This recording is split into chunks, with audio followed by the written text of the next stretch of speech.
Bom, então, deixa eu fazer aqui apesar desse jovem ser de casa, eu posso falar que é de casa, porque o cara dorme aqui no meu sofá, dorme na minha rede, os cara aí esse eu posso já falar que é de casa mesmo.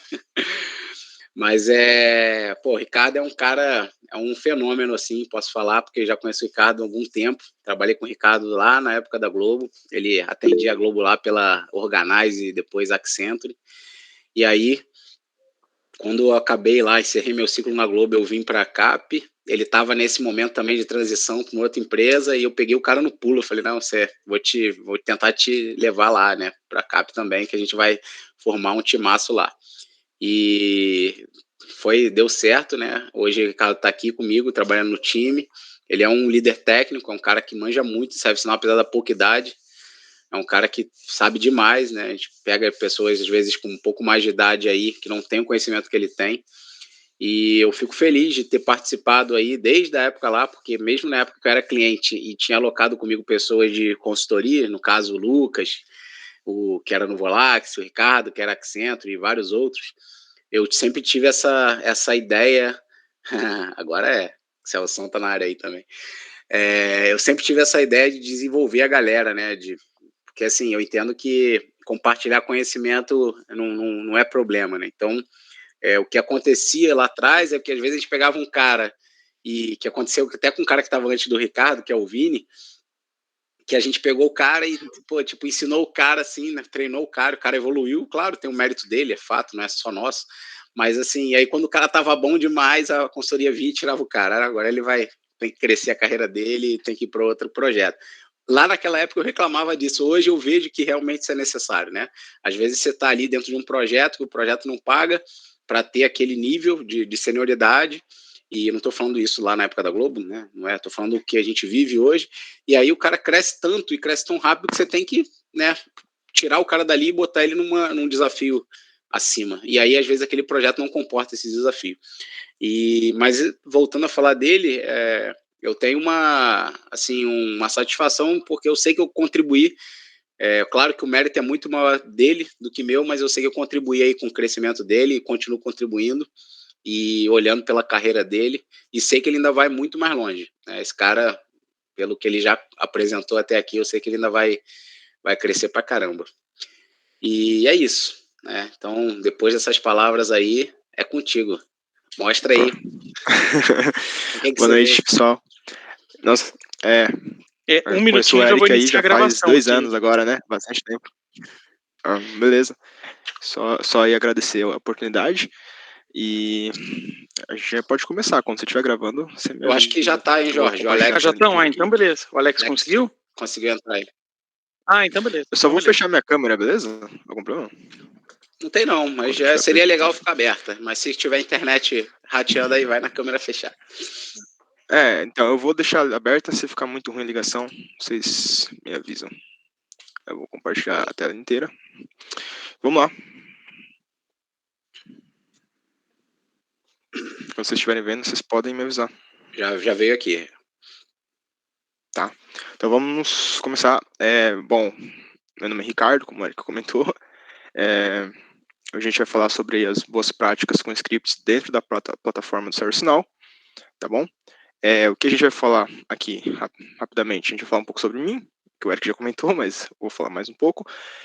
Eu criei aqui um mini projeto, eu vou mostrar para vocês qual que era a ideia aqui, porque a minha ideia é que isso aqui não seja necessariamente uma palestra onde eu fico aqui mostrando slide, mas sim uma palestra bem interativa, então tem bastante imagens que eu vou perguntar para vocês o que vocês acham, o que pode ser melhorado, o que está errado, então eu conto com a participação de vocês. Eu tenho uma tendência de falar um pouco rápido, às vezes, então se vocês não estiverem confortáveis, vocês podem me interromper, fazer perguntas, pedir para você falar de novo, sem problema algum. Então a gente vai ficar meio que revezando um pouco de slide, um pouco de ServiceNow, vai e volta, e eu espero que todo mundo consiga acompanhar. Aqui eu tentei pegar alguns princípios, tá, do projeto, assim, algumas coisas mais básicas que são aplicáveis para todos os cenários de script, e algumas coisas que são um pouco mais avançadas, mas eu tentei não entrar muito nessa parte mais avançada, mas vamos ver, né? Aí, se dependendo aí do andamento, a gente pode chegar lá, tá? Tem bastante slide. Vamos começar. Então, um pouco sobre mim. Eu comecei TI quando eu tinha 13 anos. Eu entrei no ensino médio na ETEC, né? Aí eu fiz o médio e o técnico juntos. Depois eu fui para faculdade, fiz análise de desenvolvimento de sistemas na FATEC. Experiência profissional, eu comecei como estagiário de TI. Eu fazia um pouco de programação, suporte lá em 2017. E aí, de 2009 para frente, eu trabalhei praticamente apenas com ServiceNow. Então, eu trabalhei em 3 empresas, né? Organize, que era a maior empresa nacional brasileira. Ela foi comprada pela Accenture, que era, acho que, a maior parceira ServiceNow aí do mundo. E ali, em 2021, o Eric acabou saindo, ele foi para Capgemini, e aí ele acabou me puxando para lá também. Então, eu estou trabalhando na Capgemini desde o ano passado, faz um ano agora. Eu tenho atualmente 3 certificações mainline, né, que são as principais do ServiceNow, que eu tenho a CSA, a CAD, a CSA é System Administrator, né, a CAD é de Application Developer, e CIS-HSM, que é um módulo específico do ServiceNow, que é o HSM, tá bom? Tirando as microcertificações ali, eu tenho praticamente quase todas, mas eu nem coloquei aqui, né? Tá, então vou falar um pouco aqui do projeto. Eu pensei em algo que desse para aplicar algo bem visual. Então eu pensei no sisteminha de estoque. Ele é bem simples, tem uma tela só. E a gente tem 2 funções aqui, que o primeiro é atualizar a prioridade quando a quantidade de itens no estoque muda, e atualizar o grupo responsável de acordo com a prioridade. Então eu vou abrir aqui no ServiceNow. Então, basicamente isso aqui, tá? Então é bem simples. É uma tabela, né? Dentro dessa tabela tem aqui 10.000 itens que eu cadastrei, eu acho. Deixa eu ver. 10.000 itens. E a ideia é o seguinte, dependendo da quantidade de itens, essa cor vai mudar. Então, se eu colocar aqui 12, por exemplo, ela fica vermelha. Se eu colocar aqui 65, ela deve ficar amarela. E se eu colocar, sei lá, 150, ela deve ficar verde. Então, ele vai alterar esse campo prioridade de acordo com a quantidade. Tá, então, vamos mudar aqui. Vocês podem ver, na verdade, que o vermelho está como prioridade 1, que seria ali o mais que precisa ser comprado urgentemente. Amarelo, o que está mais ou menos, está acabando, mas ainda dá. E o que está verde é o que está ok. Beleza? E aqui o responsável seria, por exemplo, seria um grupo responsável por comprar aquele item. Então, a gente tem lá comprar um computador com TI, comprar uma cadeira com RH, não sei exatamente, mas seria basicamente essa a ideia. E aí, quando você clica aqui em atualizar responsáveis, ele vai pegar a prioridade e ele vai verificar qual grupo seria o responsável pelaquela prioridade. Bem simples. Então, vamos voltar para a apresentação. Tudo bem até agora? Acho que sim, né? Então, vamos começar aí com a parte de melhores práticas. E essa seria a minha primeira tela. E aí eu queria ouvir de vocês o que vocês acham que está errado com esse código aqui. Vamos lá, não sejam tímidos, por favor. Alguém não entendeu o código? Alguém quer falar que ele está certo, que ele está errado? Qual que é o problema dele? Eu faria diferente. O que você Pra mim não diferente? tá muito... eu não vou nem entrar no mérito de tá errado ou tá certo, mas pra mim ele não tá muito legível. Eu não bateria o olho no código e falar, esse código faz isso. Mais alguma coisa aí? Eu posso falar aqui, vou falar também, vou dar pitaco aqui. Eu não usaria aquele ternário ali, eu faria um if, uma parada antes ali, comentário, e retornava uma variável. Exatamente. Então, assim, uma das primeiras práticas que eu vou comentar, assim, que é geral para tanto para o ServiceNow como se vocês forem trabalhar para outros sistemas, é deixar o código ali o mais fácil possível de ser lido. Então, por exemplo, eu vou passar aqui no slide. A gente pode fazer o que aqui? A gente pode primeiro adicionar comentários, que é o que o Eric comentou, porque olhando a função, eu não sei o que essa função ATT faz. E não faz o menor sentido isso, né? Você está olhando isso pela primeira vez. Outra coisa é o nome das variáveis, né? Ou o nome de funções, no caso da ATT que eu já comentei, não faz o menor sentido. E tem uma variável chamada x no meio do função. Aí, o que essa variável x significa? Entendeu? Não tem como saber. E também usar um código mais simples. Esse código que está aqui, eu não sei até onde vocês sabem, mas isso aqui é um if-else. Só que ele é feito de uma forma muito diferente. Então, dependendo da pessoa que olha isso aí, ela talvez não tenha um conhecimento, e ela talvez não vai entender, não vai conseguir ali alterar o código. Só por curiosidade, isso aqui é o que está retornando ali no service now. Então, por exemplo, quando eu coloco... é que eu alterei os parâmetros, né? Mas quando eu coloco 13 aqui, e ele muda para vermelho, ele está usando essa lógica aqui. Ele entra aqui, esse x é a quantidade, ele verifica se a quantidade é menor que 20, então a prioridade é 1. E se é 1, deve ficar vermelho. Entendeu? Então, é esse script que está agindo aqui. De uma forma bem difícil de entender. Acho que ninguém adivinhou ali que ele estava fazendo isso. Deixa eu só dar um complemento aí, Ricardo, sobre esse assunto. Assim, quando eu era dev, pessoal, o mais claro que vocês puderem escrever o código, o que eu estou falando de clareza, tá? Isso aqui eu cobro da galera, quando me chamam para olhar código aqui, me ajuda aqui, aí eu vou ver o código dos caras e vejo lá, GR, pô, esquece GR, Glide Record, GR igual a New Glide Record, esquece isso. Tá, o que aquela query vai fazer? O que aquele glide record vai fazer? Você está instanciando um objeto ali. O que aquele glide record vai fazer? Eu vou consultar informações de usuário. Então, bota lá, obter usuários por alguma coisa. Cara, facilita a vida de quem vai dar manutenção no código. E esse cara que vai dar manutenção no código pode ser você, daqui a pouco. 2 dias depois, você escreveu um script de 1000 linhas, você não lembra, cara, o que você mexeu ali. Então, o comentário, o nome ali, como o Ricardo falou, das variáveis, dos objetos em geral... Entendeu? Tem que ter, não dá para negligenciar isso aí, porque chega uma hora que você não consegue dar mais manutenção. Nem você que fez o código, entendeu? Então... Cara, tem até uma frase naquele livro do Clean Code, que ele fala que nome de variável e nome de função é que nome de fio. Você tem que colocar o nome muito cuidadosamente para você não se atrapalhar depois. E digo mais, pode ser um nome grande, tá? Pode ser um nome grande. O importante é que aquele nome transmita o que aquilo tem que fazer. Pô, eu já vi variável com nome de aux. Se botou variável de nome de aux, barro, aux. Aí quando começa o aux 1, aux 2, aux 3, cara... Pô, aí é fracasso total. Não, é complicado. E é o que a gente mais acha, né? Esse que é o pior ainda. Mas aí, dando sequência, então esse aqui seria um outro... O mesmo código, então, voltando aqui no ServiceNow, eu criei 2 códigos, né? Um que está meio torto, que é o que a gente estava vendo ali primeiro, e um outro mais arrumadinho, que não está tão arrumadinho, mas tá bem melhor, né? Deixa eu ver aí, não abri.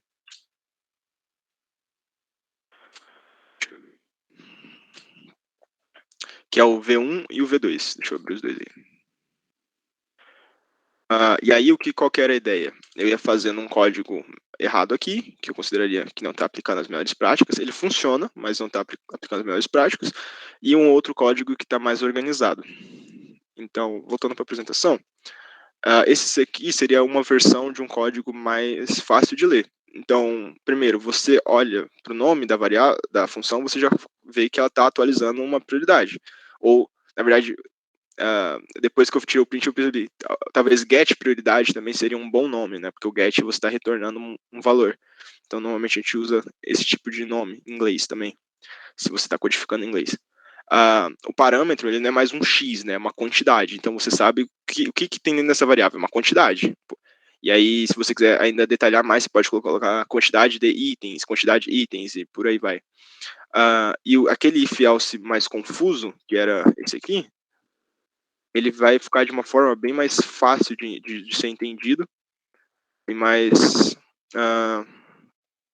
tranquilo, né? Então, basicamente, é esse o motivo, né? Então, código simples é porque você pode pegar um time menos experiente ou que está começando e talvez eles não saibam ali, eles não tenham um conhecimento muito grande da linguagem ou das estruturas, também tem que pensar no suporte, na manutenção desse código complexo, né? Então, deixar ele mais simples possível. Descrever nas variáveis o que está sendo salvo, o que aquela variável salva, e descrever nas funções qual que é a função daquela função, né? Para que ela serve. Ela executa alguma coisa, o que exatamente é o que você precisa tentar descrever o melhor possível. Outra coisa que a gente também coloca, eu deixei um slide separado só para isso, são os comentários, tá? Então, o próprio ServiceNow, ele dá essa... Na verdade, isso é bastante de web, né? Então, se você desenvolve com JavaScript, React, Node, você já deve ter visto essa anotação, que normalmente, em cima das funções, você pode colocar alguns comentários que ajudam ali a pessoa a enxergar, a bater o olho e já entender mais ou menos o que está sendo feito. Então, por exemplo, você coloca um arroba mais o nome em inglês daquilo que aquele arroba representa, né? Então, arroba name é o nome da função, atualizar a prioridade. Arroba description, o que seria o que ela faz. Arroba param seria o parâmetro que ela está recebendo. Então, ela está recebendo, eu sei que essa função ela recebe um parâmetro do tipo inteiro, chamado quantidade, que é a quantidade de itens disponíveis no estoque. E está escrito quantidade, né? Mas a quantidade ali. A arroba return seria o retorno que aquela função tem. Então eu sei que ela sempre vai retornar um inteiro. E isso parece meio tosco, né? Mas quando você pega uma função muito grande, cheia de parâmetros, cheia de retornos, ali você não sabe ao certo nem para que aquela função serve, nem como usar ela. Porque muitas vezes o que acontece é que eu vou usar uma função que foi desenvolvida, sei lá, por outra pessoa há 2, 3 meses atrás. E aí, para não ficar precisando consultar a pessoa ou cair no erro de fazer a mesma coisa, né, a mesma função em outro lugar, de outro jeito, seria sempre bom ter esse tipo de comentário. Eu coloquei aqui também, né, mas isso aqui é uma curiosidade, né, debate sobre comentários, né, porque se você for pegar alguns caras que são muito sênior, que são muito avançados mesmo, aqueles caras que têm totalmente outro nível, eles falam, inclusive, que tem que tomar, né, cuidado com os comentários que você coloca, e eles falam também da necessidade. Se o seu código é muito bom, segundo eles, né, se o seu código é muito bom, talvez ele for pequeno, algumas condições seriam atingidas ali, talvez ele nem precise de comentário, porque é muito simples. Mas normalmente a gente considera, inclusive o ServiceNow considera uma boa prática colocar aí os comentários, tá? Mas é um debate, para quem tiver curiosidade, você pode pesquisar sobre isso. Tá. Outra coisa aqui, que é muito importante quando a gente fala de código, é a questão da indentação. Então, a indentação é basicamente você colocar os espaços corretos entre os Ricardo, blocos de código. Pode falar. Tem um ponto bem interessante também a respeito desse formato de comentário dentro da própria ServiceNow, é que você consegue gerar uma documentação, né? Depois que você gera ele. Sim. Inclusive, tem um plugin, né? É que eu não lembrei o nome, eu não instalei aqui na instância. Mas quando você... Deixa eu ver se eu consigo mostrar aqui. Por exemplo, Glide... Você pode continuar falando, Lucas. Eu te cortei se querer. Esse plugin a gente utilizou ele dentro da Globo, numa das funções para auxiliar na documentação de uma classe que foi criada com diversos métodos. Então o pessoal seguiu esse padrãozinho e aí gerava lá iniciava lá clicava na iAction, né, que reconhece esse tipo de síntese, e aí já levava para documentação. Tem o SNDocs lá, né? Exatamente, é o SNDocs. Eu tava procurando aqui o formato que ele deixa, né, mas não... Porque antigamente tinha um formatinho, eles usavam o mesmo formato daqui, né? Acho que você procurar ali no Google SNDocs e vai aparecer provavelmente. Acho que não. Coloca um ServiceNow na frente, acho que vai...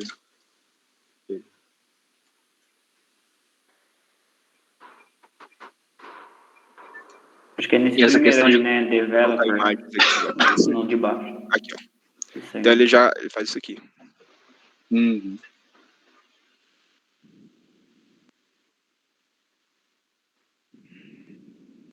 Cadê a imagem? Aí, ó. Então, quando você comenta também, e aí você ativa essa extensão do ServiceNow, né? Na verdade, um update set, né? Que você coloca lá. E você comenta daquela maneira que eu falei, ele já gera a documentação para você nesse formato. Então, aqui, por exemplo, ele já traz o tipo de parâmetro, a descrição, o nome da função e o retorno. Então, ele fica disponível aqui no lado. Você pesquisa, acho que é SNDocs, e ele já abriria ali. Então você teria essa documentação pronta na sua instância, ficaria bem tranquilo de você encontrar, né, qualquer coisa, ou entender o que foi feito. E dar manutenção, eventualmente.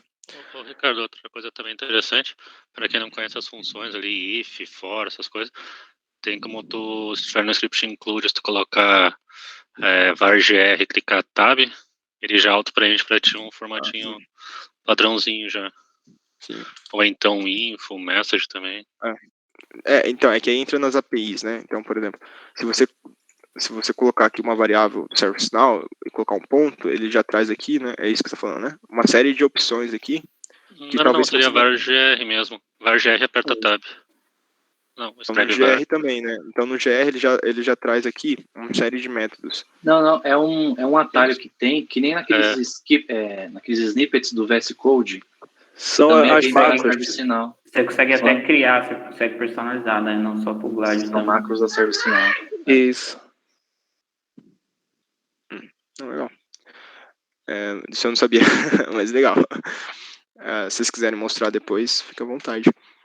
Pra ficar mais claro pro pessoal aí. Acho que aí no código, não sei, se você quiser, dá pra fazer, Ricardo. É só. Você tá Então, falando isso aqui? Calma aí. É isso. De abrir a documentação? Não. Você então, digita var, gr, Tudo junto. e dá um tab. Não, tudo junto e dá um tab. Ele já monta. Sim, Isso é uma legal. macro. A gente vai entrar em Glide Record daqui a pouco. E aí a gente vai ver com mais calma isso aqui. Eu mostro pra você. Porque a gente vai explicar mais ou menos o que é o Glide Record também. E aí a gente volta nisso. Aí voltando aqui sobre leitura de código, a gente também tem a indentação, que é basicamente você manter ali o código dentro de um bloco, né? Então, por exemplo, aqui é um if. Então, dentro desse if, ele tem que estar com tab depois do if, porque isso representa que ele está dentro desse bloco. E a mesma coisa acontece, por exemplo, com um if em relação à função, né? Porque o if ele está um tab da função. Então, isso aqui, para quem já tem uma certa experiência, acaba sendo muito mais prático e fácil de entender. Assim que você bate o olho, você já ajuda bastante. Inclusive, para quem gosta de Python, né? Python é só assim, né? Não tem... É só tab, então você tem que deixar tudo certinho e indentado, obrigatoriamente. E no ServiceNow, você tem uma ferramenta que faz isso, tá? Que é esse cara aqui, ó. Se você clicar aqui, ele já faz isso. Se eu deixar fora do padrão, ele vai já alinhar certinho. Então, não custa nada, né? Deixar certinho para a próxima pessoa.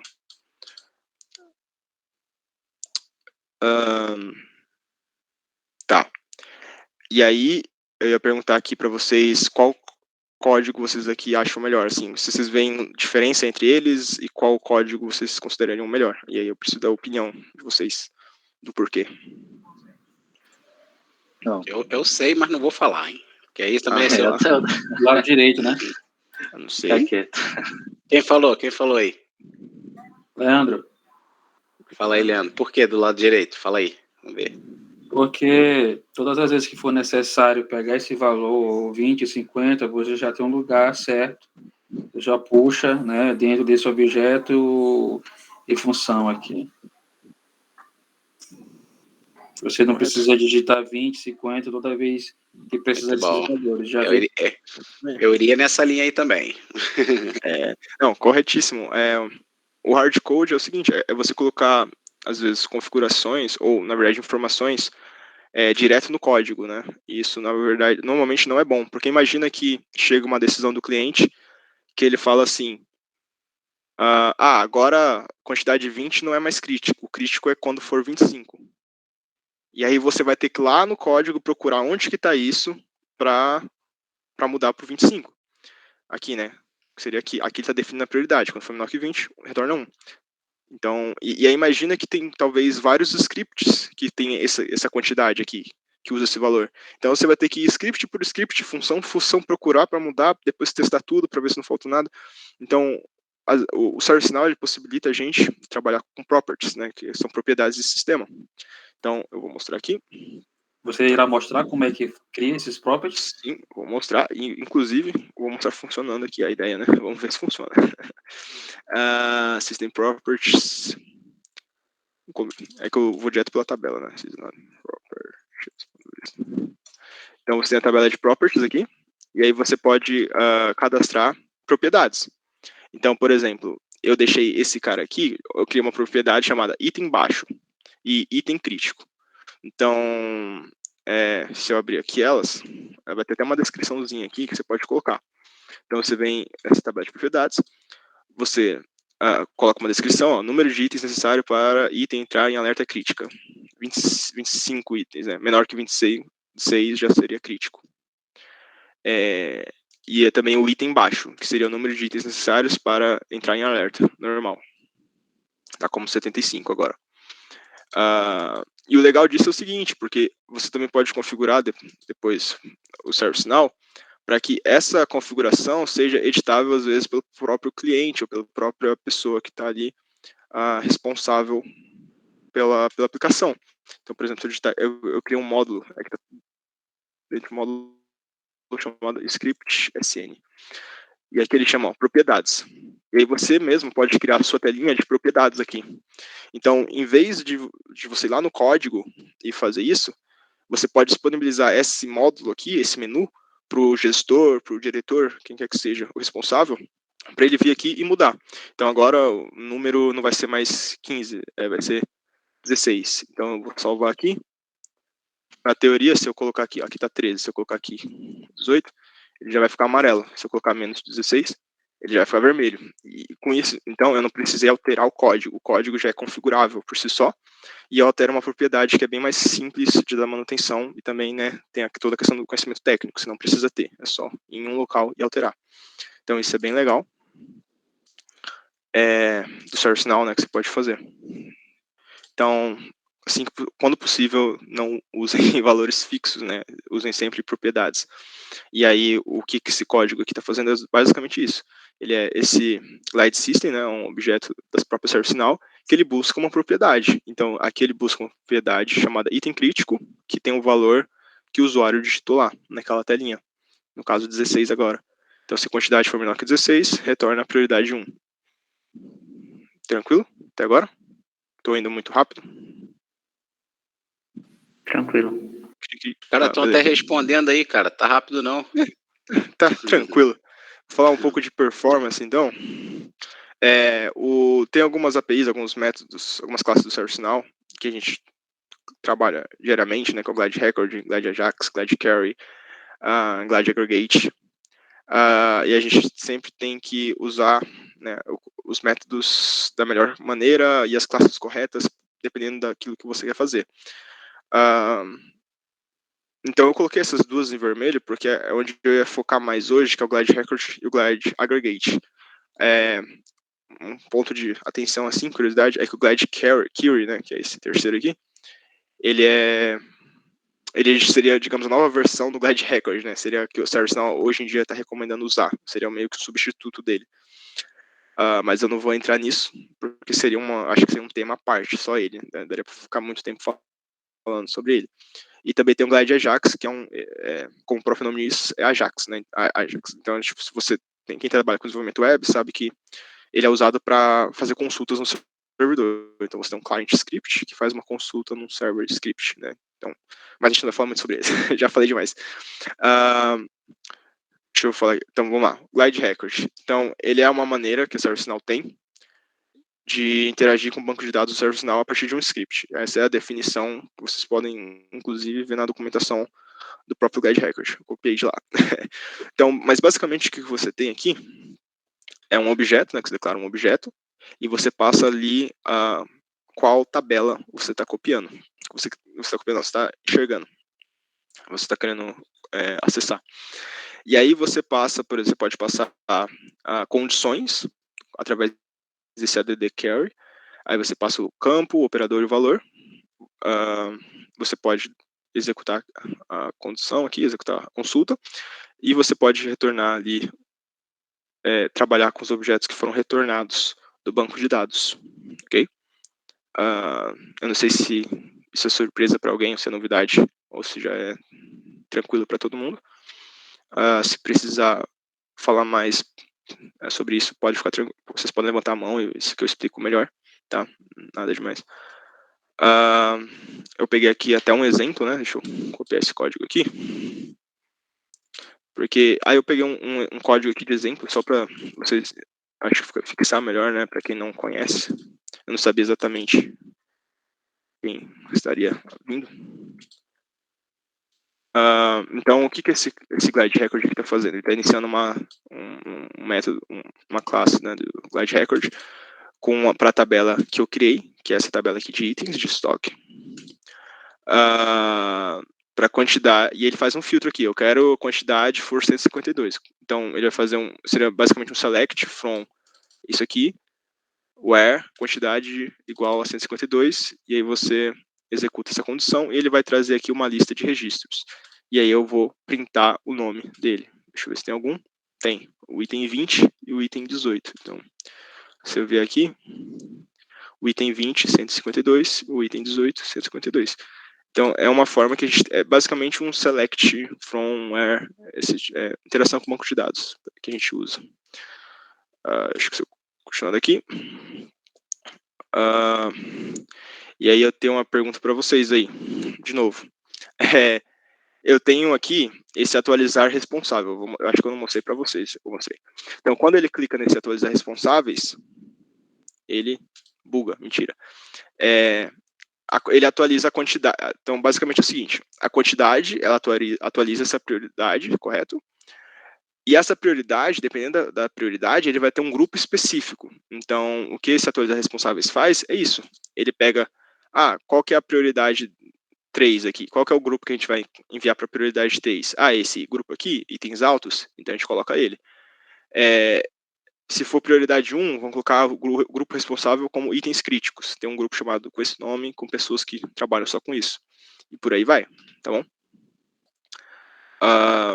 Então, a ideia aqui, eu vou deixar aqui um tempinho, não sei quanto tempo vocês precisam, mas a ideia aqui é que vocês pensem qual código vocês acham que é executado mais rápido.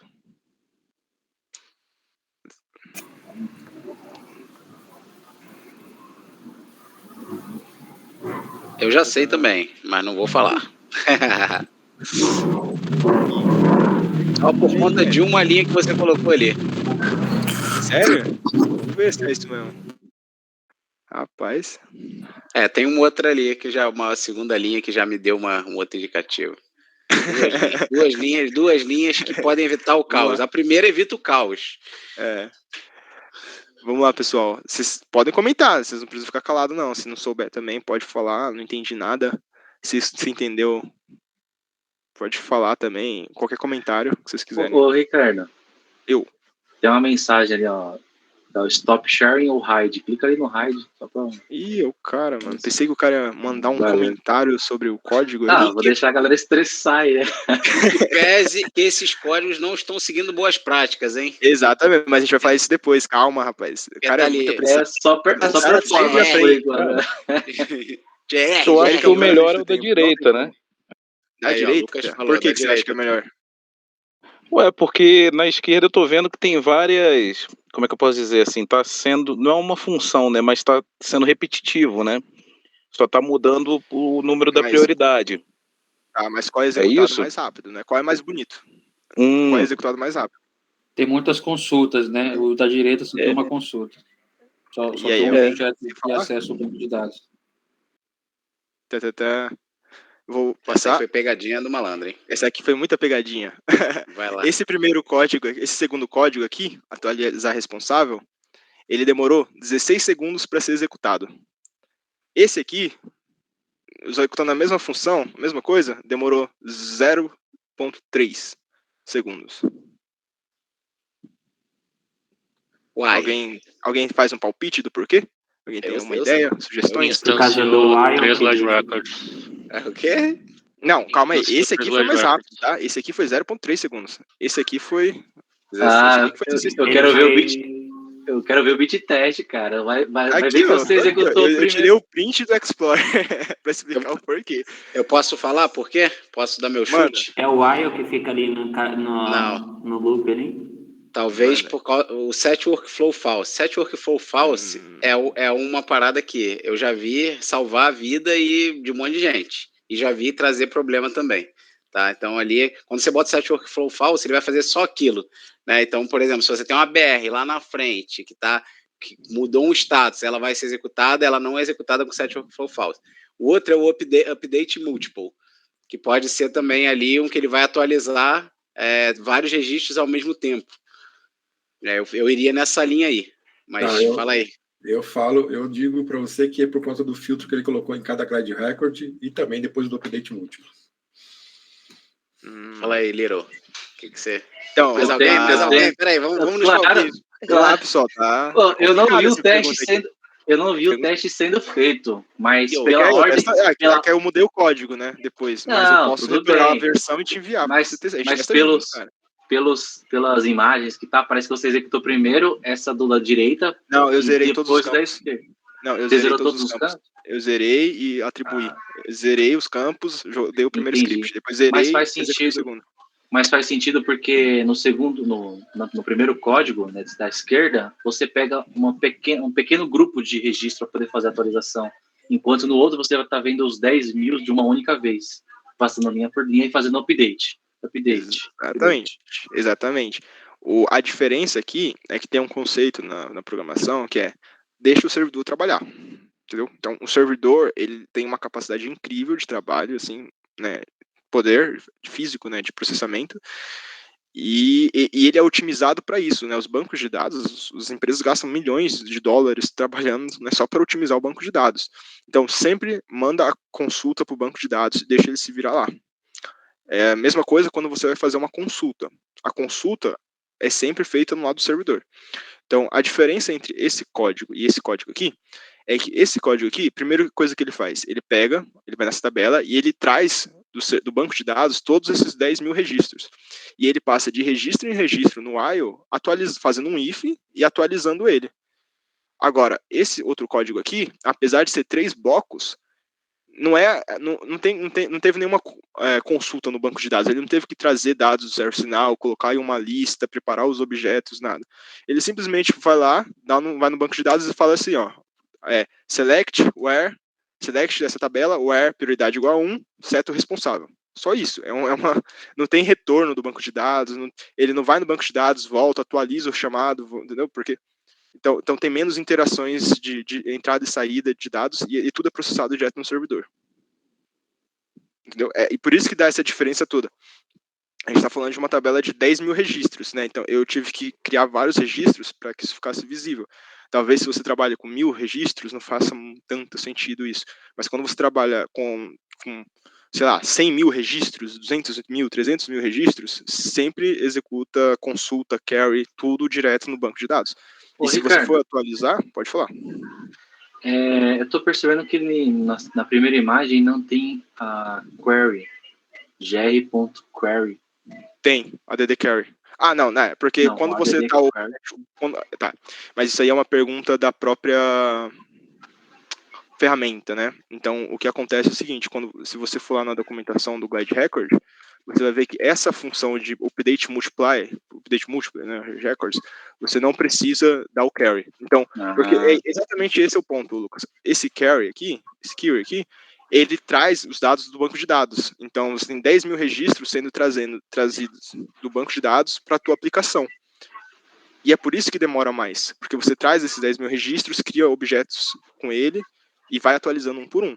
Esse aqui é mais rápido porque ele não traz nada. Ele simplesmente executa ele simplesmente envia para o banco de dados uma execução. Executa isso. Entendeu? Entendi. Faz sentido. Então, é exatamente por isso que ele é mais rápido. Porque se eu colocar esse carry aqui, provavelmente ele vai diminuir ainda mais a performance. Entendeu? Porque aí eu estaria fazendo uma consulta falando, ó, traz esses registros para mim, que eu vou trabalhar com eles aqui no meu lado. Muito bom, muito bom. Entenderam? O Carry, Fomos então, surpreendidos. o Carry ali da direita, então, ele tá fazendo uma consulta geral, pegando vários registros, é isso? E ali o ADD Carry tá pegando... todos os registros da tabela. Aqui não tem filtro, né? Exato. Aqui ele tá fazendo select where, me traz todos os dados. Sim. E aí eu como aplicação, vou tratar todos os dados. Aqui ele tá falando o seguinte, ó, eu não quero saber de dado. É problema seu do banco de dados, você resolve aí, cuida aí, e o banco de dados consegue dar conta, porque ele é super otimizado para isso. E o servidor também. O servidor que você tem rolando no banco de dados provavelmente é muito forte, então ele consegue lidar com mais tranquilidade com isso. Entendeu? Então você não faz uma consulta. Aqui você está fazendo uma consulta e um update. Aqui na verdade você está fazendo uma consulta e 10 mil updates. Aqui você está fazendo 3 updates. Sim. Entendeu a diferença? Beleza. Tá. E aí eu mostrei aqui. Tá, e aí a gente volta para aquele tema. Que o Lucão questionou ali os métodos e os resultados, hein? Depois não, eu quero posso ver. testar com ele depois. Eu fiquei fazer eu testei isso aqui umas 3 vezes. Você quer? Depois eu Não, coloco. mas isso eu aqui. acredito em você, eu acredito em você. Colocar isso no ATF aí, vamos colocar isso no ATF. Ah, não, o cara não confia em mim. Não, eu tô zoando. Vamos lá. Depois eu mando o código para você, Lucas, se você quiser testar aí. O cara não confia. Vamos lá. E aí, esse aqui é aquele código mais rápido, certo? Ele é o mais otimizado, assim, mas ele tá feio, né? Assim, não é um código bonito que você olha e fala assim, nossa, que código bom. O que vocês acham que tá errado aí? Queria saber a opinião de vocês. Eu não vou dar minha, não, eu já dei. Deixa a galera falar, hein? Já causei muito conflito. Falta criar uma função ali, tu tá fazendo vários glide records iguais, só tá faltando trocar os parâmetros e passar os grupos por parâmetros também. Exatamente, isso é um ponto. Exatamente. Alguém mais?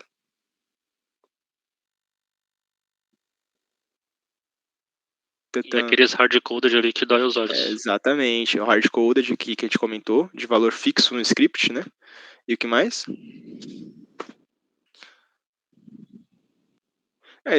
Tinha mais um, acho que eram 4, né, que eu coloquei aqui. Primeiro é que não tem comentário nenhum, né, então você não sabe o que está acontecendo aqui. O segundo é o nome das variáveis, né, que GR significa, o que é GR1, GR2, que é o que o Eric falou, né, que você cria uma variável aleatória e você vai colocando 1, 2, 3 na frente. Não faz muito sentido isso, não explica exatamente.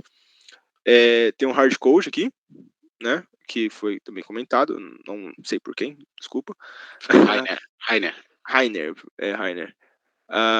E aí eu coloquei isso aqui, mas eu coloquei isso aqui, ó.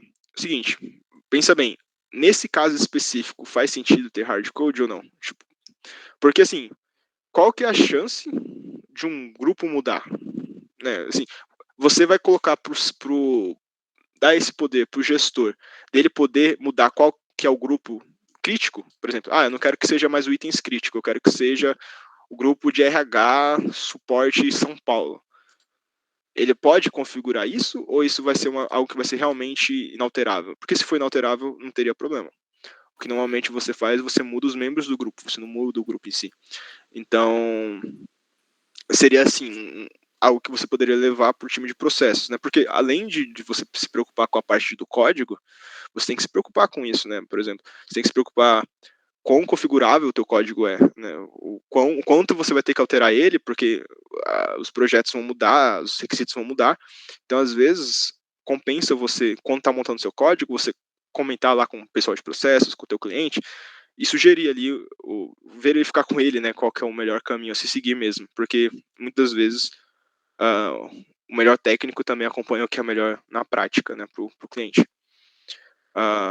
E aí você não precisa se preocupar com algumas coisas, ou tem que se preocupar com outras, né, que são mais importantes. E também a questão aqui da repetição de código, né, GR1, GR2, você vê aqui que ele está repetindo o mesmo código várias vezes. E isso no conceito de programação em geral também não é service-now. Você não quer que as suas funções façam isso, né? Você quer, porque você pode ter uma outra função no futuro que vai reutilizar isso aqui também. Então, você pode reaproveitar esse código em outro lugar. Então, rapaz, ficou fora da ordem o slide. Depois eu volto lá. Então, essa aqui, por exemplo, seria uma alternativa, ainda está com hardcoded, tá? Mas poderia ser alterado sem problema. E aqui você vê que já está com os comentários. E você vê que aqui, em vez de ter aqueles 4 glide records, você coloca só uma linha, né, com o que ele está fazendo. Isso aqui também pode ser melhorado, né, para quem tiver mais curiosidade. Ou isso aqui poderia ser só uma linha, né, passar um array, mas aí já seria demais para essa apresentação.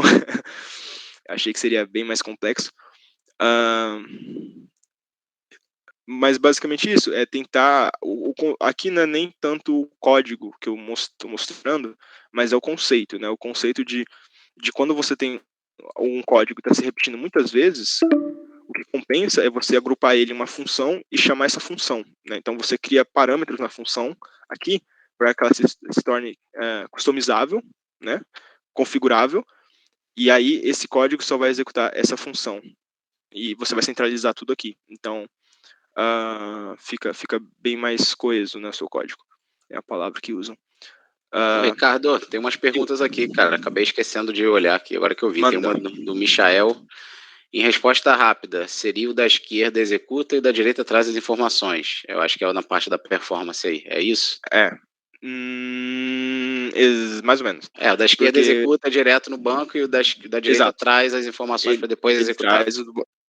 Ele traz as informações para aplicar. Aqui quem está executando o update é o banco de dados. Aqui quem está executando o update é a aplicação. Então, a aplicação não tem os dados. Então, ela faz uma consulta no banco de dados, retorna a lista do banco de dados e faz update de um por um, entendeu? Boa. E aí a do André, mas em algumas situações o hardcode pode ser útil para trazer algo específico como o ID de um campo que não é alterado. Ou estou pensando errado? SysID. Sim, foi exatamente o que eu falei, né? Que o hardcode, você tem que alinhar ali com o processo, porque às vezes, assim, dependendo do hardcode também, né? Tem hardcode que é muito estranho de você fazer. Mas se for algo que é muito estático, você pode deixar definido no próprio código. Inclusive no código, se você for abrir aqui, tem o initialize, né? O initialize, aqui você pode definir propriedades do seu código. Não precisa ser tudo uma propriedade do sistema, entendeu? Então, faz sim muito sentido isso. E aí que tá, né? Assim, como desenvolvedor, você tem que saber, além da parte técnica, você tem que saber também quando usar um e quando usar o outro, né? Naquele caso das propriedades que eu citei aqui, faz muito sentido deixar desse jeito aqui, como propriedades, porque isso é algo que o próprio gerente pode mudar, isso é algo que pode mudar mais rápido. Agora, qual que é a chance dele mudar, sei lá, um SysID, né? Assim, apesar de que SysID também, dependendo do SysID, compensa você fazer por propriedade, mas vai muito de caso a caso. O nome de um grupo também, né? Se você vai mencionar o nome de grupo aí no código, é bom você colocar em... Se fosse, por exemplo, o nome do grupo aqui, seria um problema, né? Porque o cara pode vir aqui no grupo e mudar itens altos para itens altos 2.0. E aí você quebrou seu script. Né? Por isso que aí o cara usa seria aquele módulo que você falou de property, né? De property. Aí você cria a property com o SysID do registro. Tá? Eu ainda criaria uma tabela de grupos. Já tem a tabela de grupos.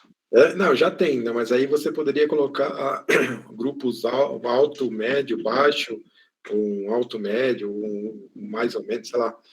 Aí só inventando, porque o que acontece? Você pode ter vários grupos e você pode ter que passar por eles várias vezes, entendeu? Sim. Não, aqui eu nem consegui terminar todas as funções que eu tinha planejado, tá? Então ficou um código bem... Ficou só 2 funções, a gente tá aqui, quanto tempo já nelas? 53 minutos, né? 50 minutos falando, né? E não chegamos no final ainda, em tudo que eu queria mostrar. Acho que não tem muito mais ainda também. Mas tá legal. Tem sim, tem tempo sim, ó. Eu vou fazer o seguinte, eu já tô mandando calma o aí, link. calma aí. Não, já tô mandando o link novo aí da próxima sala, tô mandando no grupo também, pra gente migrar, porque ele vai matar a gente daqui a 7 minutos. Aí pode falar aí, Ricardo, quando tiver perto da hora eu falo, ó, galera, vamos lá para outra. Pode seguir aí. Beleza. Ricardo, só um ponto importante ali, aquele set workflow false, tomar um cuidado, porque ele barra as BRs, então se porventura tiver alguma coisa muito importante, ele vai sobrescrever. Nesse caso eu coloquei aqui, porque também, normalmente, é uma boa prática, né? Porque assim, para quem não sabe, o que acontece, quando eu atualizo aqui, por exemplo, 50, ele atualiza para amarelo, porque, se você mudar, tá aqui 1, né? Se eu atualizar essa lista, a lista vai para 2. Então, toda vez que eu altero esse campo quantidade, tem um script que a gente chama de business rule, que ele roda por trás e ele atualiza essa prioridade, que ele roda aquela função que a gente comentou, né, de atualizar a prioridade. Então, toda vez que a quantidade muda, atualiza a prioridade. Em alguns casos, faz muito sentido que, quando você atualiza um registro via script, que ele atualize, que ele rode todas essas regras de negócio, para que tudo fique, né, funcionando perfeitamente, equalizado. Só que às vezes, por exemplo, já teve muitos casos que eu tive que trabalhar com um registro direto em produção, e ali você não podia, por exemplo, rodar de novo uma atualização naquele registro, porque ia enviar notificações para o cliente. Então imagina um incidente de 10 meses atrás, se você faz uma atualização para corrigir algum campo que estava errado, e aí ele dispara uma notificação para o cliente. Entendeu? Seria muito ruim. Então, eu tô vendo um monte de gente com a mão na cabeça aí, Ricardo. Porque... E não é que aconteceu, cara? Não é que aconteceu. Eu vi isso acontecer, não fui eu que rodei o script, tá? Mas assim, eu iria no mesmo erro, cairia no mesmo erro. O time estava atualizando uma base legada de incidentes que tinha que botar uma informação lá, não me lembro o que era. E essa informação disparava, pelo fato de mudar, não me lembro se era status, não me lembro o que era. Disparava a BR. Caía no caso que é na condição da BR. E essa BR, quando ela era disparada ali, ela mandava SMS para todo mundo. Cara, começou a mandar SMS dos incidentes, 001 ainda lá, os incidentes lá do início de 10 anos atrás. Começou todos os clientes receberem SMS. Cara, loucura total. E não só isso, né? Teve uma vez que eu fui fazer um SLA, cara. Eu fiz um SLA e subi para produção. Quebrou produção. Mas não foi culpa minha. Tinha um cara que ele fez uma BR sem esse set workflow false. E por algum motivo alguém atualizou um incidente. E ela entrou em loop. Ficou em loop, parou a instância. Então, assim, e o Eric também já aconteceu na Globo, né, Eric? O pessoal lá dos outros projetos, né, foram subir para produção. E feriado, 7 de setembro, me lembro perfeitamente. Estava com um churrasco aqui em casa, 10 horas da noite me ligaram. Maravilha.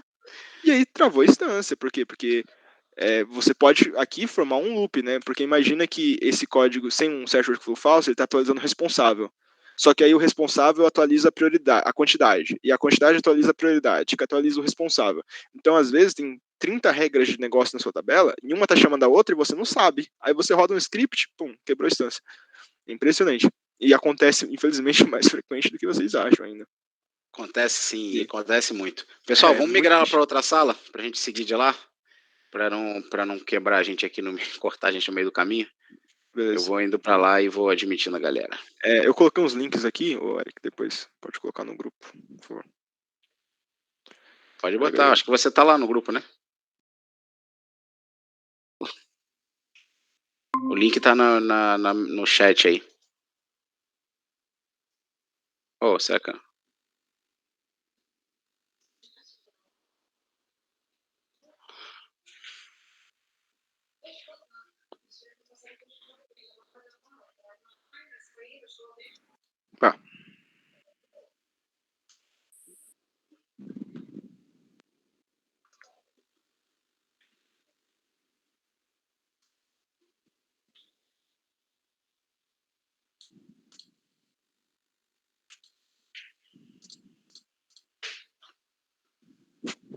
Pode seguir aí, Ricardo. Já, uma parte da galera já veio.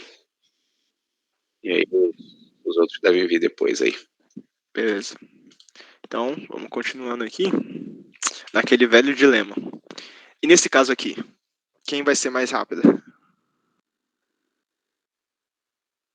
Na verdade, primeiro, qual que vocês consideram melhor e o porquê? Tá, para o pessoal entender, os dois eles estão fazendo consultas no banco de dados e estão printando printando o nome do item. Então eu vou copiar esses dois códigos para que fique mais claro. O Cacheta tinha feito uma pergunta aí, o Ricardo, acho interessante, cara. Sobre esse loop causado por uma BR mal construída, ter uma forma de fazer um debug em caso assim, ou acho que tem, né? Tem uma forma de fazer um debug em caso assim, ou tem em algum log que traria essa informação de que a causa ser uma BR. Tá, eu vou falar da minha experiência. Assim, o que aconteceu foi o seguinte: a instância de produção parou. Quando isso acontece, porque estava executando muitas vezes, entrou em loop e travou a instância. O próprio high da ServiceNow, eles têm um negócio chamado semáforo, né? Então, quando a instância está parando de funcionar, ele já começa a ligar semáforos e já começa a dar suporte para isso. E normalmente o próprio high identifica esse tipo de coisa, no meu caso, e eles pararam a execução da BR. E aí, só que eles não podem mexer na tua instância. Então, eles vão ligar para o administrador, para quem é o cliente, né, o contato do cliente, e vai falar, ó, desativa esse cara aqui que o problema tá aqui. Ele vai falar. Em alguns casos, ele já chegou até a falar qual que é o update set. O cara chegou para mim e falou, ó, esse aqui é o update set dando problema. Dá um backout nele, né, tipo, rollout, né, tira ele da instância de produção. Então, sim, mas aí, esse caso das BRs, cara, normalmente, assim, eu não tenho certeza se o ServiceNow começou a bloquear, né, você colocar o current.update. O que normalmente acontece é porque quando você faz esse código aqui, ó, current.update, dentro de uma BR, porque after, na verdade, qualquer tipo de BR, né? Mas porque é o seguinte, quando você dá um current.update, nas duas, eu acho, né? Dependendo da condição que você colocar.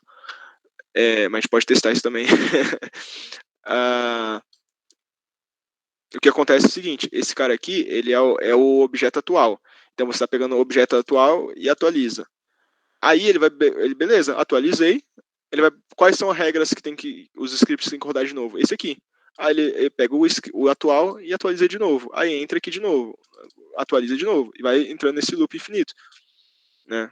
Então, normalmente, ter bastante cuidado quando você vê esse current.update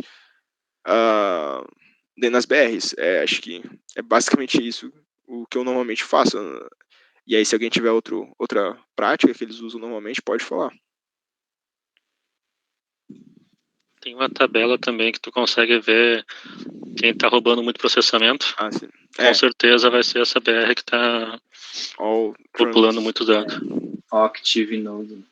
Active Transaction. Né? Isso. All nodes. Cadê? Tá aqui. All Active Transactions. Você vem aqui nela e você consegue. Aqui ele vai estar lista todos os processos. Então ele coloca aqui, ó, o tempo que está executando e tudo mais. E você poderia selecionar aqui. Ele tem a opção aqui de encerrar o processo. Você poderia fazer isso se você perceber que está lento, está começando a ficar muito lento. Outra coisa que pode fazer é, se você está fazendo um código, você mesmo fez isso, sem querer, você pode vir aqui, ó, e colocar isso aqui, ó, cancel my line transaction.do. Então, esse aqui, ele já vai matar o teu processo. Então, às vezes, você está lá testando um código e você deu um loop infinito e não percebeu. Você coloca isso aqui e ele já cancela o teu loop. Aí você não quebra a instância de dev. E aí o pessoal não fica bravo com você, né? Então essa é uma dica bem útil também. Em relação a isso. Beleza? Mais algum comentário sobre isso?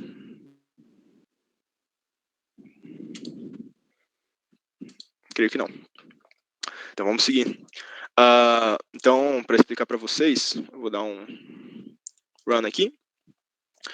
E aí ele pegou aqui, ó, item 20 e item 18. Então, o que ele está fazendo aqui? Ele está pegando essa tabela, verificando quais itens têm a quantidade igual a 152, e ele dá um print no nome, beleza? E aí, qual código, com base naquilo que a gente viu anteriormente, vocês acham que é um pouco superior ao outro e o porquê? Deixa eu até colocar para apresentação de novo, né? Da esquerda, apareceu. Rápido, né? Ficou baixo, mas acho que o Alex falou que é o da esquerda, que vai executar mais rápido. A direita não tem query. Aí... Não, a direita tem query também aqui, ó. Linha 2. Não, condition, entende? Não tem ali a validade de quantidade igual a 152, não existe. Segue o mesmo raciocínio do outro código, né? Exato. Aqui, na verdade, como é consulta, né, a diferença é tipo 0.1 segundos, 0.2. Agora, se você tentar fazer o update, ele provavelmente vai ficar pior. Mas segue aquele mesmo princípio que eu comentei antes. Sempre coloca as condições para o banco de dados e retorna só os dados que você precisa. Você não precisa retornar a tabela inteira com 10 mil registros se você quer fazer um filtro simples, que só vai trazer 2, né? Então é melhor você já trazer os dados filtrados do seu banco de dados do que pegar os dados da aplicação. Apesar de que, nesse caso específico, como é só consulta, não tem uma diferença tão grande como o de atualização. Beleza? esse aqui eu já falei. Bom, tinha mais algumas coisas para falar, né? Isso aqui eu peguei, eu usei bastante o ServiceNow Script, né? Então tem no próprio ServiceNow, se você colocar best practices script, ele já vai trazer ali uma documentação, então você pode ler. Alguns pontos eu tirei de lá, alguns pontos eu tirei de outras palestras que eu também vi do ServiceNow. Mas vamos lá. Não deu tempo de implementar tudo e colocar um exemplo bonitinho, né? Por exemplo, evitar queries complexas usando o ADD Encoded Carry. Então, normalmente, quando a gente fala de Glide Record, né, a tendência que a gente tem é colocar aqui um monte de coisa e por aí vai. E, às vezes, você também tem que fazer o OR. E aí o OR é um pouco mais extenso e bem mais complicado de entender. Então, o que ele recomenda é só colocar aqui o ADD Encoded Carry, e aí você tem uma condição mais simples de ser entendida, né? Inclusive você pode filtrar por aqui, né? Então, eu quero fazer quantidade igual 152.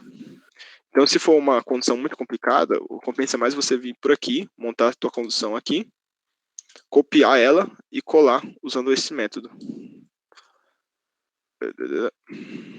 Ele já traz uma string, né, formatada, em vez de fazer várias linhas com várias configurações. Outro ponto aqui que ele fala é em relação a .walking e sysid. Então, normalmente, o que as pessoas fazem, algumas pessoas fazem, por exemplo, elas querem pegar o sysid do responsável, né? E esse responsável aqui é um campo do tipo reference, certo?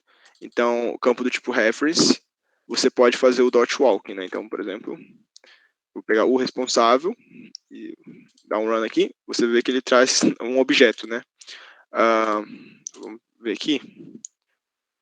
Descrição, teste. Então, eu consigo, através do .walking,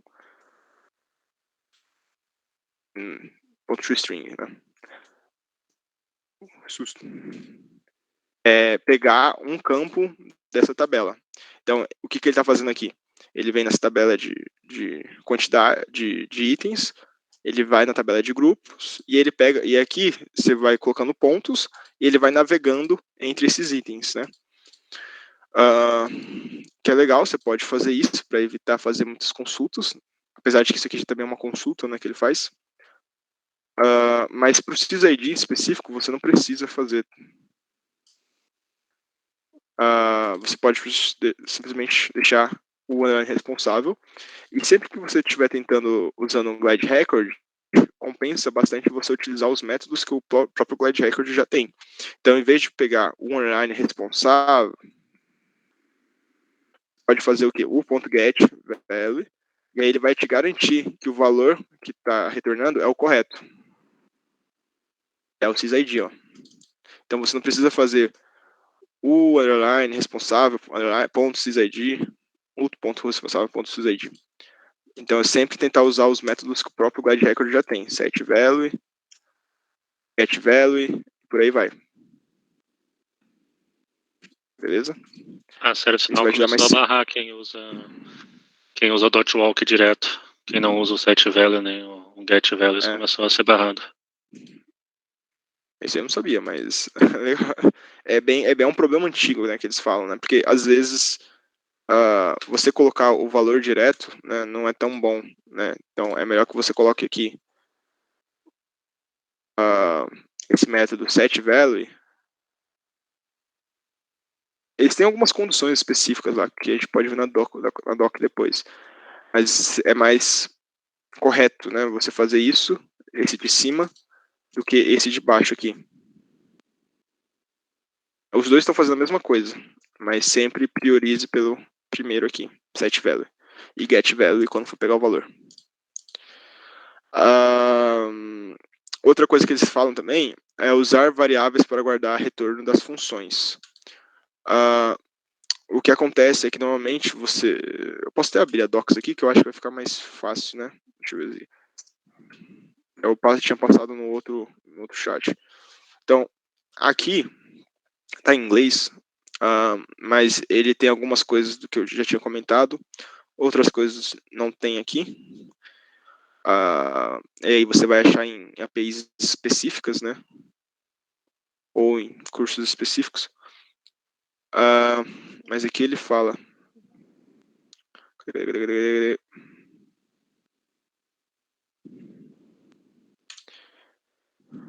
Aqui, deixa eu ver.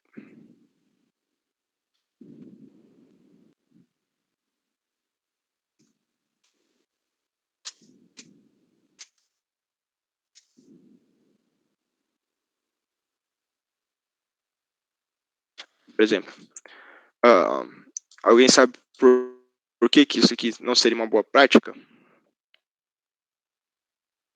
Sem colar.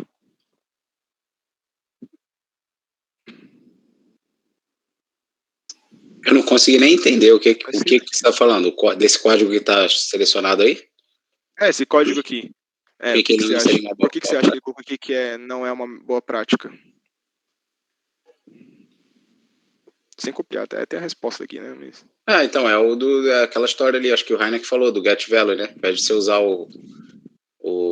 seria isso? Ponto. Não, isso aqui é outra coisa, ó. Ele tá chamando essa função, ó, get user ID, get user ID, get user ID, get user ID dentro de uma condição. Então, o que ele tá falando é o seguinte, o problema é que toda vez que você chama uma função, você perde tempo de execução, né? Então, dependendo do quão demorada a tua função é, e dependendo ali do teu código também, né, para não ficar muito extenso, compensa mais você pegar esse valor dessa função e colocar numa variável. E aí você começa a usar a variável em vez de usar a função. Entendeu? Porque tu vai então, chamar uma vez só. De sempre, ali ele se chamou puder, 4. Né, guarde o valor da função. Exatamente. E aí, exatamente. Então a performance é mais rápida. É melhor. Esse é um outro ponto aqui na documentação que eu achei interessante. E usar o Glide Aggregate, que era outro... Deixa eu voltar lá.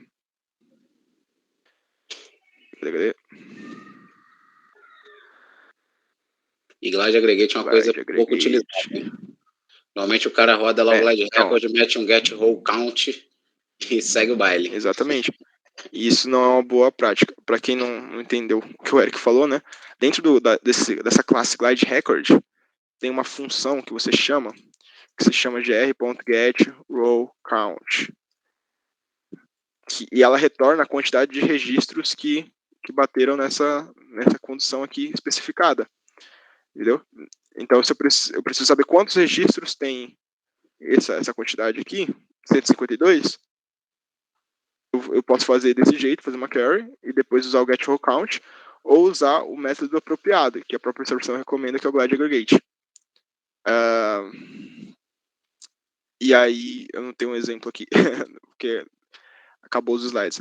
Mas aí a própria inserção recomenda você usar o Glide Aggregate. Então, voltando a falar, né, que eu coloquei aqui no slide, sobre saber qual API, qual método e qual classe você tem que usar para cada situação. Porque às vezes você pode usar uma classe, um objeto, para fazer várias coisas, mas nem sempre ele é o melhor, o mais indicado para aquilo. E aí isso aqui normalmente vem com tempo, né? Você vai pegando o jeito com o tempo. Você vai vendo outros códigos, né? Você vai aprendendo novas coisas. E também vem de você ler a documentação. A documentação não é muito extensa, então você pode pegar aqui no próprio ServiceNow e você vai ver lá os métodos que tem no Glide Record. Então, você vai ver, por exemplo, que tem um update multiply, né, que foi o que a gente usou, tem para deletar, tem várias funções lá que podem te ajudar ali a desempenhar, fazer o teu código rodar mais tranquilo, mais suave. E é isso, né? É basicamente essa a minha apresentação. Alguma dúvida? Então, eu deixei aqui, uma galera fez pergunta, eu fui deixando para o final, tá? Aí a gente vai voltar. Mas a gente tem aí uns 16 minutos para responder essas perguntas. Olha lá, a primeira do André aqui. Aí é naquela questão lá do loop. Sobre esse loop causado por uma BR mal construída. Ter uma forma de fazer um debug em casos assim, ou eu não entendi o tail dele ali, mas...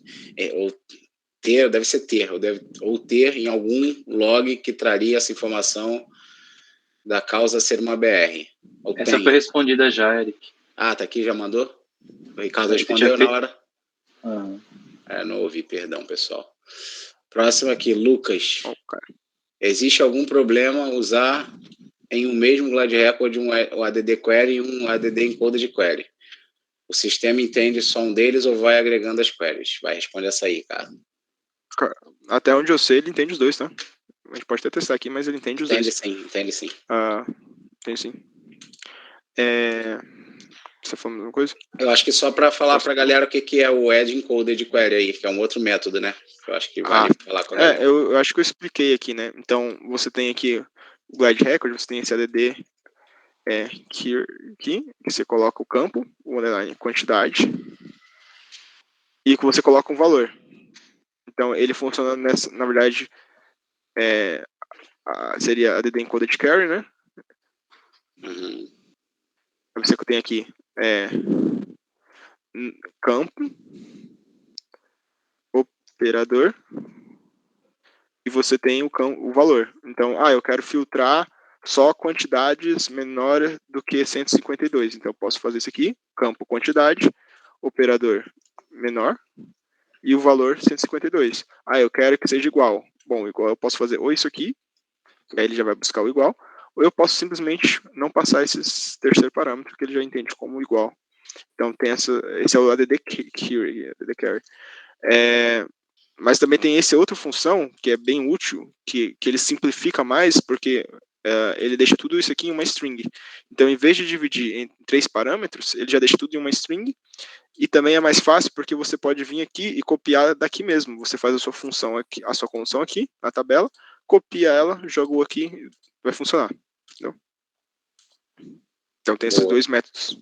Muito utilizado também para aí nessa tabela, né? Aí uma outra dica, quando você quer comparar o que você está filtrando na sua tabela, monta um filtro ali, ali usando o funilzinho, tudo direitinho, você monta um filtro aí na sua tabela, ele vai gerar ali o breadcrumb, então você consegue copiar aquela query e jogar direto no encoded e rodar, para ver se vai trazer o mesmo resultado, né? Então, dá um botão direito ali, Ricardo, por favor, só para a gente pegar.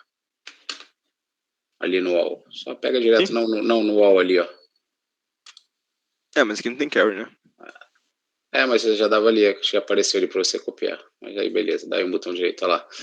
Então aí você copia ela e joga lá dentro do encoded, você consegue, vai trazer ali já tudo filtrado. Olha lá. Consegue por aqui, em vez de fazer por código. Deixa eu ver se tem mais alguma aqui. Então, se tem mais alguma pergunta aqui. O Rainer tinha respondido aqui que uma ou outra. Eu não sei se Rainer quer falar alguma coisa aí, se tem alguma questão de boa prática nesse sentido. Não ficar misturando Edge Query com Edge Encoded Query, né? Ou tu usa um ou tu usa o outro, né? Mais para entendimento do código, né? Que você diz assim, né? Para ficar uma coisa mais uniforme, né? É isso? Não sei, respondeu, tá no mudo. Correto. E aí também o Encoded Query ali também complementando o que o Ricardo falou. Ali naquele 150 tu poderia criar uma variável também. E até lá ficar mais bonito, legível, né? Na linha 2 ali. No lugar do 150 tu poderia tirar fora e colocar um mais e isso concatenando. Mas...